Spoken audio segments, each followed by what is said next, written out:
Welcome to Adobe Photoshop. As you can see, this is the latest version available on the Adobe Creative Cloud. Updates to the software are free each year for those who have a subscription to the Adobe Creative Cloud. For those students who do not have an Adobe subscription, I get asked this question a lot. Can I use older versions of the software for this class? And my short answer is absolutely. There is no reason that having software that's a little older should stop you from creating wonderful design work and projects. The next few lessons of this course are for those who are brand new to Photoshop, or maybe you've only opened it a few times and played around with it, or those who want to start at the very basic level. For those already a little comfortable with the basic interface and tools of Photoshop, feel free to move through these lessons quickly or skip them. There are going to be some really awesome up-to-date tools that may not be available to you if you have older versions, and I'll try to mention those throughout this course, what those tools might be. All versions of Photoshop have the same basic elements, so let's go ahead and get started by opening up a new document and learning those basic tools. We are in Adobe Photoshop. And I had some lessons here last year, and I wanted to take a moment to take some student feedback and rework the whole first hour of the Photoshop section, because I wanted to make sure I went slow enough for those who have never been in Adobe Photoshop before. So we're going to spend a few extra lessons, a few extra minutes, talking about some very vital tools like how layers work, how the type tool works, and just getting more familiar with the overall workspace. If you're brand new to Adobe Photoshop, I highly encourage you to watch the next couple lessons as we set up our workspace. So here we are at the very beginning home screen. We're going to go ahead and open up a basic document and get started getting to know some of the tools. So I'm going to go down to Create New. Just going to click on Create New Document, and you're going to always have this New Document box pop up, and it's going to be able to give you a chance to input the sizes. You can do inches, pixels, centimeters, millimeters. There's a lot of different measurements you can use depending on where you are in the world. I'm in the United States. I use inches a lot for printed documents, and I use pixels for digital documents. So let's just say, for example, I'm just going to do a little social media post. That's a digital graphic. I want to do that in pixels, and I want to do 1080 in width and 1080 in height. So just putting in my basic dimensions. You can change your orientation to landscape or portrait size, but in this case it's the same size, so it's just going to be a square format. And you can input your resolution, which really matters a lot more when you do printed documents. You want to always kind of have a nice 300 resolution for anything that's going to end up being printed. Since this is a digital document, what matters the most is the pixel sizes and making sure they're the appropriate sizes depending on where you're going to post it. And everywhere you post, there's going to be different pixel requirements.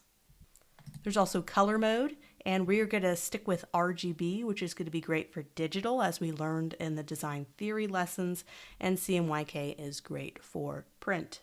So we're not going to really worry about bitmap or grayscale right now. We're just going to do RGB color. You can start off with a transparent background, so nothing on your canvas at all. I like to start off with a white background because sometimes I like to just go ahead and have a background set. It's really up to you. Default is white, so we're just going to keep it on white. Okay, we're not going to worry about any of the advanced options, so we're just going to go ahead and click Create. So now we have a document that is 1080 by 1080 pixels in size, so perfect for a quick little Instagram post. So the focus of this course is graphic design projects, and so when I'm teaching Photoshop, it's going to be a little bit different if you're going to take a tutorial learning Photoshop for photographers or learning Photoshop for web designers. This is going to have a heavy focus on graphic design tools and the type of work that you're going to do as a graphic designer. So there's so many tools to Adobe Photoshop. You're not going to be able to learn all of them in a month or all of them sometimes even a year. I'm still learning new tools, and I've been in Photoshop for over 20 years. They're constantly coming out with new updates. What we're going to focus on in this course is specifically graphic design tools and things I use very often in graphic design projects. There's been a lot of things that have changed over the last couple years, but Photoshop has really stayed, all the basics have really stayed the same. So as you're working through this, you may have some different options, or maybe it's configured a little bit differently, but overall the basic stuff, tools, and windows are in the same place. So what we're going to do is kind of get used to the overall format of Adobe Photoshop. On the left, you have your toolbar right down the side, just kind of your basic tools. There's the brush tools. This is how you get your type tool. You have your shape tools where you can build shapes. This is your basic building block tools to create things on your canvas. And up at the top, you'll notice even more options. And we're going to go over this, especially when we do photo editing. You're going to have a lot of your adjustments, changing the brightness, the saturation, the exposure, the vibrance of a photo will be done in some of these top options. There's also select options. There's filters that you can apply. A lot of the filters that you see in Photoshop is accessed in this top menu system. There's all sorts of other extra stuff as well, like 3D and plugins. And then over to the right, you have your panel system. This is where you're going to be able to kind of change a lot of the settings on the tools, change the color of a lot of objects. This is by default. This is a default workspace, and I'll show you kind of how to get yours to match mine, although you don't have to match mine completely. Once you get comfortable with customizing your right panels, you'll be able to get what you like to have out there, and you don't have to match my settings. So these are little panels that can be dragged out, and you can put these close to your document so you can be very close to certain options and settings with your panels. And these can drag right back and click right into here, and you can customize this any way you want. You can even create a new window. Let's say you want to have all your color options in one, which is by default. I have my swatches, gradients, and color all in one nice handy panel. Let's say I want to take patterns and I want to drag patterns down to here. You just kind of drag and click, and you'll be able to pop it right in there. And if you want to take it out, you just drag it out and press the X if you don't want that panel open anymore. So let's say I have color. This is a very important panel to have. Let's say I accidentally, when I'm customizing it, I click off and I go, oh no, I lost color. Where's my color? It's gone. I press the X close key and I can't open it again. What you could do is you can go up to Window at the very top. You'll be able to load all the panel options here. So let's go down to Color, click on Color, and there it is. It's back again. I can drag it back in place. If I ever open a panel that you don't see on the right side, simply go to Window and you'll be able to adjust and add any of the windows or panels that I'm talking about. So let's say I'm talking about brushes and for some reason it's not open. Just click on brushes and then you can have all these brush options that can be added. There's also this extra overflow extendable little toolbar here that you can expand. You can click on these little double arrows. It's kind of an extra toolbar. So let's say I want to have something that's really important. You could just drag color in here and you can access color here and it can fly out of that panel. So it's kind of an overflow. If you run out of room over here on the main panels, you can have kind of this overflow option and you can just drag it right back. It's fully customizable.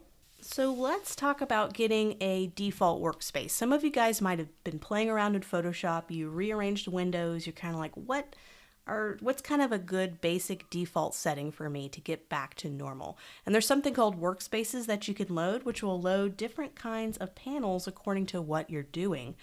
If you go up to Window and you go down to Workspace, you'll see several different workspaces loaded. So if you're doing a 3D workspace, load that. If you're doing painting, digital painting, or if you're doing photo editing, and then graphic and web. I kind of like to stick to the default and customize it. So that's what we're going to do, is we're going to just make sure it's set on Essentials.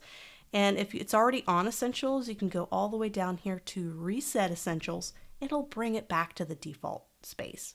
So let me just click on Reset Essentials. It's going to bring all my panels back to the default Essentials workspace. And you can change that workspace at any time.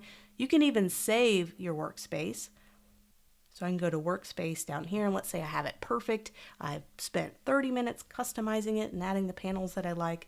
I can always save it by going to New Workspace and doing My Workspace. And you can even save toolbar settings, and we'll get to that a little bit later. So now I can go up and load my workspace. But I'm going to go to back to Essentials just so we kind of have similar looking screens. Doesn't have to match exactly. So I'm just going to reset Essentials. And so there's some really important stuff. We'll go over this one panel at a time. There's layers. Layers are going to be a big deal in Adobe Photoshop. It's what makes Photoshop Photoshop, is being able to arrange different layers so certain items are on top of others. If you ever need to change any preferences, you can go up to Photoshop up here at the top, go to Preferences, click on General, and it's going to load a lot of different default options. And I just want to take just a minute or two to show you what I have. You don't have to match mine. You're going to develop your own preferences for things as you get comfortable with the software. So you can change the color of the interface. You can make it white if that appeals a little bit more to you, or you can make it black, which can show up really good if you're working on really light documents. And then if you're working on really dark documents, sometimes having a white workspace works really well. I kind of like the in-between darker gray. That's the default, and I just feel comfortable with that. But whatever you would like, this is where you would kind of change those settings. Everything else I'm leaving as default, however I opened it up.